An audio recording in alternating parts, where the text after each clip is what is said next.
Guys 12টার উপরে বাইজে গেছে বুঝছেন। কারণ ঘরের বউ এখনো ঘরের কোনো কাজ কাম করে না, সকালে নাস্তা মাস্তা কিচ্ছু করে না। ধ্যানে যে কালকে রাত্রে খাবারগুলো ধয় না ঠিক মতো, যে বাজার নিয়ে এনে রাখিয়ে দিয়েছি, তাহলে আমি কতক্ষণ কথা বললাম, সে বাজার দেখতেছে না কিছু, সে মোবাইল টিপতেছে, মানে তার কোনো মানে হতিস নাই যে কাপড় চোপড় কি অবস্থা। তারা বলছে বাজার করে ইয়া করো, দুপুরে খাবার পাক করো, সকালের নাস্তা তো পাক করলো না। আমি আবার ঘুমতে আজকে 11টা বাজে উঠছি, কারণ ওই যে ফজরে ডাকছিল, ঘুমটা ভেঙে গেছে গা, এলে ঘুমটা ধরছে বেশি করে। পরে আমি 11টা পর্যন্ত ঘুমাই, যে বাজার নিয়ে এসে কত বক বক করতেছি, সে কথা শোনে না। তার প্রবলেমটা কি আমি জানি না। তোমার সমস্যা কি বলো তো, মানে কি চাচ্ছ তুমি? আমার সমস্যা কি তুমি জানো না? না আমি জানি না তো আমার ভাই, তোমার সমস্যা আমার বলতে হবে খুলে, বলো কি? আচ্ছা, কোনো সমস্যা নেই। না না বলো কিসে বলো।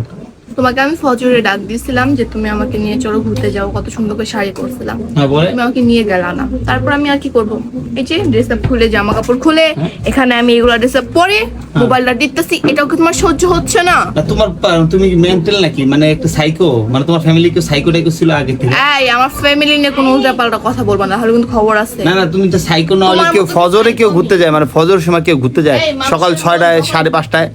মানুষের মন কখন কি চায় সেটা কি মানুষ বলতে পারবে? তোমার মন যখন চায় তুমি তোমার মার পাশে যাই ইচ্ছা তা করো, যাও, আমি বাধা দিব না। তোমার সমস্যাটা কি? সমস্যা তোমার, তুমি একটা সাইকো মাইয়া, তোমার psycho। যখনই যায় মন চায় তখনই তা করতে হবে, মানে আমার পাগলের মতো।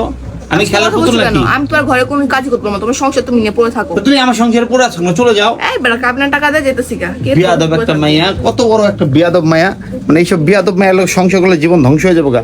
কত কিছু নিয়ে আসি আজকে বাজার থেকে, যে কলা আনছি, যে কলা আনছি দেন 1 ডজন কলা আনছি, যে লুডুস আনছি সকালে নাস্তার জন্য, ডিম আনছি, যে ডিমটা আমার খুব পছন্দ, পেঁয়াজ মরিচ আনছি, সাদা পিঠা কি আনতে পারবা? মাছ আনছে, যে মাছের মুরগির মাংস আছে, যেহেতু শুক্রবার দিন, যে মুরগির মাংস আছে, আমাদের ফ্রিজ নাই, মানে 1 কেজির মতো আনছে আর কি, 1 কেজি। তো এইগুলো সে দেখা না দেখে সে মোবাইল টিপতেছে, তার নবাব জাতির কোথা থেকে আইছে, তাকে নিয়ে আমি ঘুরতে যাব, মানে আমি তার মতো মেন্টাল। দেশের পরিস্থিতি খুবই খারাপ, হ্যাঁ, সাত সকালে গেলে পরে কোন জায়গাতে কোন লোকজন আছে সব কিছু নিয়ে যাবে, এর মাথায় বুদ্ধি না, আর ঘোরার বুদ্ধি। এটা কি মনে করছো নাকি যে স্বাধীন দেশ হয়েছে, যে স্বাধীন সবকিছু, পাগলামি সাগলামি করো সব জায়গা। বেয়াদব মায়া একটা, মানে কি বলবো গাইস, মানে সে ফজরে উঠছে, তাকে আমি ফজরে ঘুরতে নিয়ে যেত, আমরা দুপুরে যাই, বিকালে যাই। এই বিকালে যে মানে তোমার তো সকালবেলা কোনো প্যারা নাই, 10টার পরে যে এখন যেহেতু 12:30 বেজে গেছে, এখনকার তোমার সবাই ফোন দিব, ভাই আসেন ভিডিও করতে যাই, তুমি ভিডিও কাজ করবো না আমি, তাহলে তুমি কাজে যাইবা তাই না? তাহলে তোমাকে সকালে ঘুরতে না গেলে কি প্রবলেমটা হতো তোমার তো মাথাটা সাইকো, তোমার সাথে কোনো কথা বলে না, তোমার সংসার কাজ তুমি করো, আমার সাথে তোমার একটা কথা বলবা না। তারপর তুই এগুলো পাকটাক করবে না, ধরবি না? না। হ্যাঁ আচ্ছা ঠিক আছে, আমি অন্য লোকাই না করাইতেছি, তুই খাইতে এলে দেখ তোর দাঁত মাত ঘোয়াস খাইলাম একটা বিয়াদব মহিলা। গাইস দেখছেন, মানে প্রেমের বিয়ে মানে জীবনের সবচেয়ে বড় ভুল আমার।